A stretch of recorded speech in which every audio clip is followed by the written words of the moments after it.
Q9 న్యూస్కు స్వాగతం. నందిపేట మండల కేంద్రంలోని ఖుదావన్పూర్ గ్రామంలోని ZPHS పాఠశాలలో 10వ తరగతి చదువుతున్న విద్యార్థులకు పరీక్షా సామగ్రిని పంపిణీ చేశారు. ఇటీ కార్యక్రమానికి ముఖ్య అతిథిగా నందిపేట మండల ఎస్ఐ చిరంజీవి హాజరయ్యారు. ఈ సందర్భంగా ఆయన మాట్లాడుతూ విద్యార్థులు శ్రద్ధగా చదివి భవిష్యత్తులో ఉన్నత శిఖరాలకు చేరుకోవాలన్నారు. ఇటీ కార్యక్రమంలో పాఠశాల యాజమాన్యం, విద్యార్థులు, గ్రామ ప్రజలు తదితరులు పాల్గొన్నారు.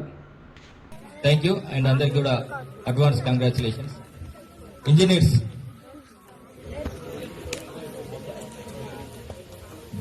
scientists only 2%. Software employees. And last question, government job కావాలని ఎంతమంది కోరుకుంటున్నారు? ఎన్ని గవర్నమెంట్ జాబ్?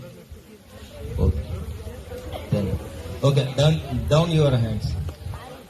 ఇక్కడ అవుట్ ఆఫ్ 240 మెంబర్స్ 260 అప్రాక్సిమేట్లీ ఇక్కడ కూర్చున్న దాంట్లో అరౌండ్ 150 మెంబర్స్. ఎప్పటికప్పుడు వార్తలను వీక్షించేందుకు Q9 న్యూస్ ని సబ్స్క్రైబ్ చేసుకోండి, లైక్ చేయండి, షేర్ చేయండి. విలువైన సమాచారాన్ని ముందుగా మీరే తెలుసుకునేందుకు బెల్ బటన్ ని క్లిక్ చేయండి.